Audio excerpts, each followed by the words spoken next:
నమస్కారం అండి. మనం ఇప్పుడు గోగినేని మణి గారు రచించిన 'అత్తగారు కొత్త కోడలు' అనే కథను విందామా? నీలు, మా అత్తగారి పిలుపులోని ఘాటును బట్టి ఆవిడెంత చిరాగ్గా ఉన్నారో అర్థమైంది. చేతిలోని పుస్తకాన్ని పక్కన పడేసి హడావిడిగా వెళ్ళాను. డైనింగ్ హాల్లో కుర్చీలో కూర్చుని ఉన్న మా అత్తగారు టేబుల్ మీద ఆనించిన చేయిని ఎదురుగా ఉన్న వంటగది గుమ్మం వైపు తిప్పి, ఏమిటే అది అని అడిగారు. కళ్ళజోడు లేదా? ఎక్కడ పెట్టారు? తెచ్చివ్వనా అన్నాను.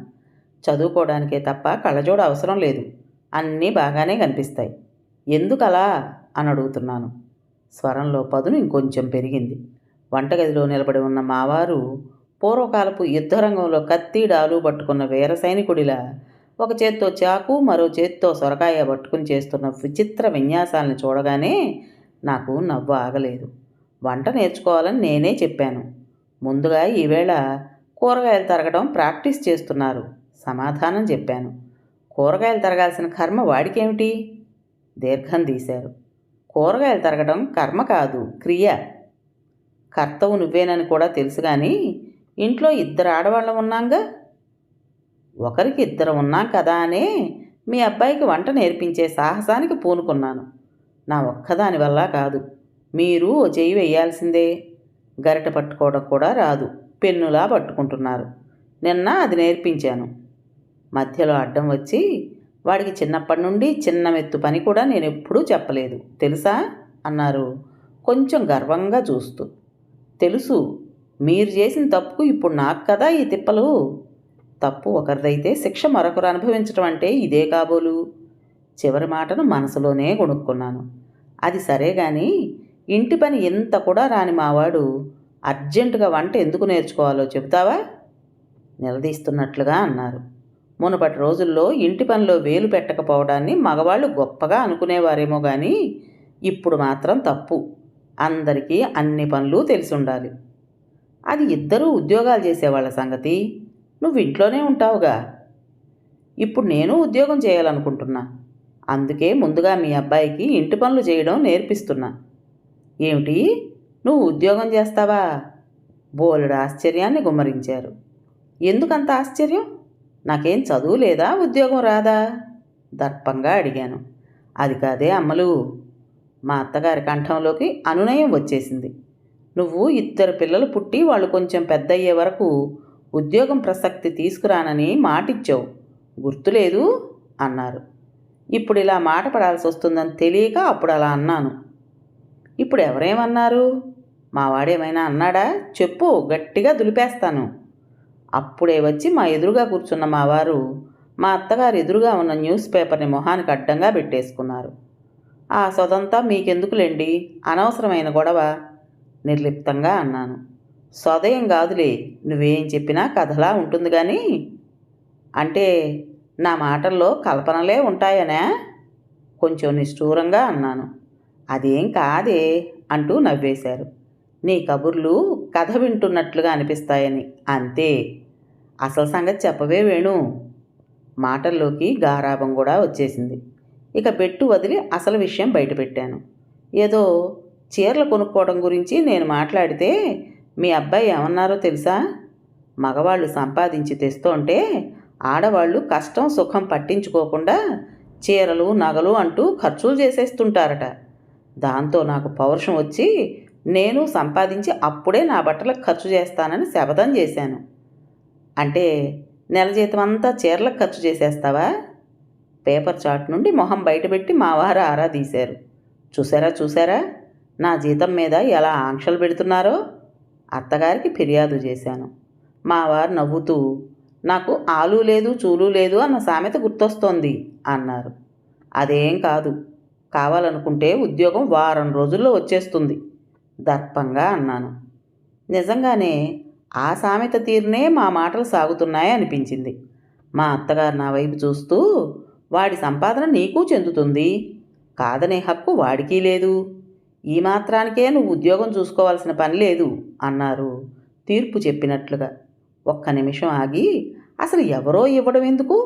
మీ వాళ్ళు ఇచ్చిన పొలం తాలూకు పంట డబ్బులు ఉంటాయి, ఆ పైన మీ మామగారు ఇంకా ఉద్యోగంలో ఉన్నారుగా, నేను ఇవ్వనా ఏ అన్నారు.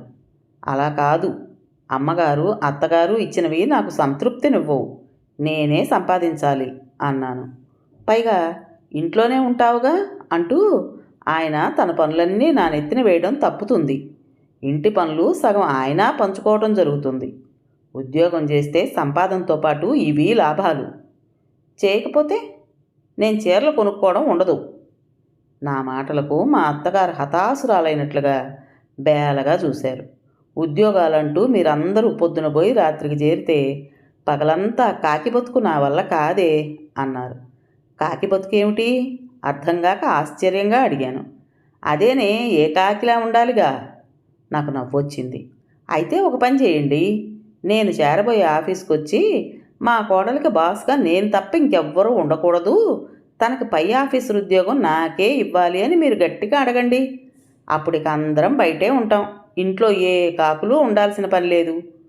వేళాకోళం చాలు కానీ డిగ్రీలతో కాకుండా శక్తి సామర్థ్యాలు చూసి ఉద్యోగాలు ఇచ్చే ఏర్పాటు కానీ ఉంటే నీ పై ఆఫీసర్గా ఉద్యోగం తప్పకుండా నాకే వచ్చేది అంటూ సరదాగా నవ్వేశారు.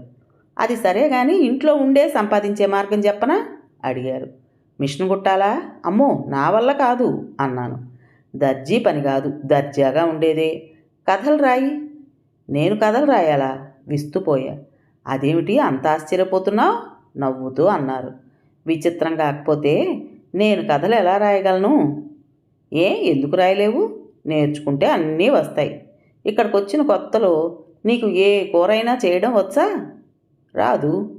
నేను నేర్పించాక ఇప్పుడు అన్నీ బాగానే చేస్తున్నావుగా. కథ రాయడం చాలా చిన్న విషయం అన్నట్లుగా తేలిగ్గా చెప్పేశారు.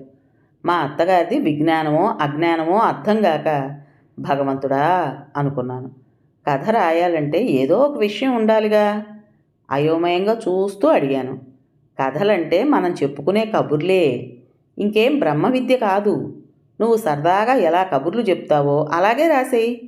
కావాలంటే ఎప్పటివో ఎవరెవరివో సంగతులు బండెడు నీ ముందు రాసిలా పోసేస్తాను. దానిలో నుండి నీకు అవసరమైన విషయాలన్నీ ఏరి తీసుకుని పూలమాల కట్టినట్లుగా సుతారంగా కథలు అల్లుకుపో. రాయగా రాయగా రచనల్లోనూ చేయగా వంటలోనూ ప్రావీణ్యం అదే వస్తుంది. గీతాబోధల ఎంత బాగా చెప్పారు. మా అత్తగారిది అమాయకత్వం కాదని, అసలు సిసలు విజ్ఞానమేనని నాకు భ్రమ కలిగింది కూడాను. మా మాటలకి పేపర్ చాట్ నుండే నవ్వుకుంటున్న మావారు పేపర్ను టేబుల్ మీద పడేసి, నీలవేణి ఇప్పుడు నేనేం చేయాలి? నా గదిలోకి వెళ్ళి పుస్తకం చదువుకోవచ్చా లేక వంటగదిలోకి వెళ్ళాలా అని అడిగారు. మొహం అమాయకంగా పెట్టినా కానీ కళ్ళల్లో మాత్రం అల్లరి నవ్వు చిందులేస్తోంది. నేను ఉద్యోగంలో చేరడానికే నిశ్చయించుకున్నా. నెల తిరిగేసరికి టంచనగా జీతం వస్తుంది. మీరు వంటగదిలోకి వెళ్ళి తరిగిన సొరకాయ ఖండాల్ని పులుసు చేయండి తేల్చి చెప్పేశాను. వంట గురించి ఏం తెలియనివాడు ఒక్కసారైనా మనం చేసి చూపించకుండా ఎలా చేయగలుగుతాడనుకుంటున్నావు? అత్తగారు నన్ను నిలదీశారు.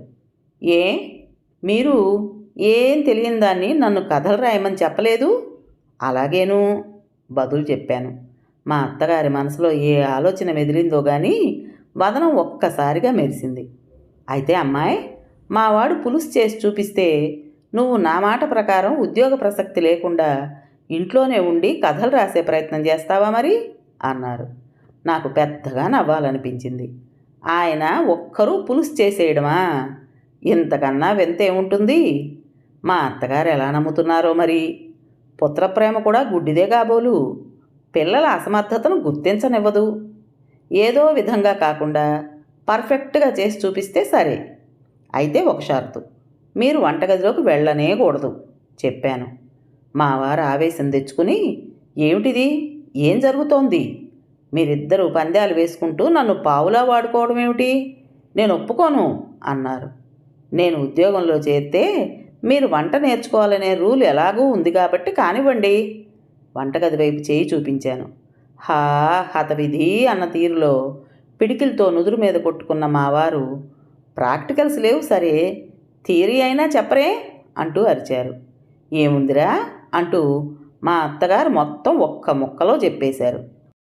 కొంచెం నూనెలో తాలింపు గింజలు వేసి వేయించి, ఉల్లిపాయ ముక్కలు వేసి వేగించి, తర్వాత సొరకాయ ముక్కలు వేసి మగ్గించాక అక్కడ చింతపండు పులుసు ఉంటుంది చూడు, కొంచెం వేసి చిన్న బెల్లం ముక్క వేసి గ్లాసు నీళ్లు పొయ్యి దగ్గర పడగానే దింపేస్తే కమ్మని సొరకాయ పులుసు రెడీ అంటూ నవ్వేశారు. శ్రద్ధగా విని మగ్గటం దగ్గరవడం అంటే ఏమిటమ్మా అని సందేహాలు బయటపెట్టారు. అబ్బా, అదే తెలుస్తుంది, వెళ్ళు, మొదలుపెట్టు మురిపెంగానే కసురుకున్నారు.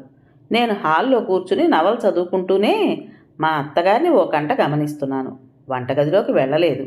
కాసేపట్లోనే మా అత్తగారు పిలిస్తే నేనే గెలుస్తాననే ధీమాతో హుషారుగా వెళ్ళాను. కానీ తీరా చూస్తే ఏముంది, నా అంచనా తలక్రిందులైంది. గరిటతో కొంచెం తీసి రుచి చూసిన టీవీ యాంకర్లా అద్భుతం, అన్నీ సమపాళ్లలో కుదిరాయి అనక తప్పలేదు. ఎందుకంటే నిజంగానే మా అత్తగారి వంటల చాలా రుచిగా కమ్మగా ఉంది. వాళ్ళిద్దరి మొహాల్లోనూ విజయగర్వం, ఆనంద పారవస్యం రెపరెపలాడాయి. ఇక తప్పక ఓటమిని ఒప్పుకుంటూనే ఈ విచిత్రం ఎలా సాధ్యం, ఎలా జరిగింది, ఏదైనా మాయామర్మం ఉందా చెప్పండి మా అత్తగారిని అర్థించాను. మా అత్తగారు పెద్దగా నవ్వారు. మాయామర్మం ఏం లేదే, చిన్న చమత్కారం అంతే. నేను వంటగదిలోకి వెళ్ళకూడదనే షరతు పెట్టావు కానీ వాడు నా దగ్గరకు రాకూడదని అనలేదుగా. అందుకే వాడు ఉప్పు కారం సీసాలు, పులుసు గిన్నె అన్నీ తీసుకొస్తుంటే ఎంతెంత వేయాలో ఎప్పుడు ఆపాలో చెబుతూ వచ్చాను అంటూ గుట్టు విప్పారు. పేపర్ చదువుతున్నట్లుగా కూర్చున్న మా అత్తగారి దగ్గరకు మా వారి రాకపోకల్ని పేపర్ అడ్డంగా ఉండడం వలన గుర్తించలేకపోయానన్నమాట. అయ్యో, ఇలా దొరికిపోయానా? మా వారిని ఇంటి పనిలో ఇరికిద్దామని నేననుకుంటే ఇలా మా అత్తగారికి నేను చిక్కాను. ఇక చేసేదేముంది? అమ్మాయి వేణు, ఆ మధ్య జయమ్మ వాళ్ళ కోడలు రాసిన కథపడిన పత్రిక తీసుకొచ్చి గొప్పగా చూపించినప్పటి నుండి నీ చేత రాయించాలనే కోరిక కలిగింది. నువ్వు ఒప్పుకోవని ఇన్నాళ్ళు చెప్పలేదు కానీ ఇప్పుడు ఇలా అనుకోకుండా కలిసొచ్చింది. నువ్వు రాస్తూ ఉండు, పత్రికల వాళ్ళు ఇచ్చేది కాదు, నువ్వు కోరినంత పారితోషికం ఇచ్చే పూచి నాది అన్నారు. ఆ మాటలకు నేను కరిగిపోయాను. నేను సరదాగా నవ్వాను. నేను నిజంగా కథలు రాయగలనా? మా అత్తగారి కోరిక తీర్చగలనా? ఏమో, భవిష్యత్తే తేల్చాలి. కథ పేరు అత్తగారు కొత్త కోడలు. రచించిన వారు గోగినేని మణి గారు. విన్నారు కదండి. మరి ఈ కథ మీకు నచ్చిందా? నచ్చినట్టయితే లైక్ చేసి మరో నలుగురికి షేర్ చేయండి. అలాగే ఈ కథ పైన మీ విలువైన అభిప్రాయాన్ని కామెంట్ బాక్స్లో తప్పకుండా తెలియజేస్తారు కదా. మరి ఇంత మంచి కథను మనకు అందించిన రైటర్ గారికి మనస్ఫూర్తిగా మనందరి తరపున ధన్యవాదాలు తెలియజేసుకుంటూ, కొత్త వాళ్ళు కనుక మన ఛానల్ చూస్తున్నట్టయితే తప్పకుండా సబ్స్క్రైబ్ చేసుకోండి. రేపు మరో మంచి కథతో మీ ముందుకు వస్తాను. అప్పటి వరకు ఉంటానండి.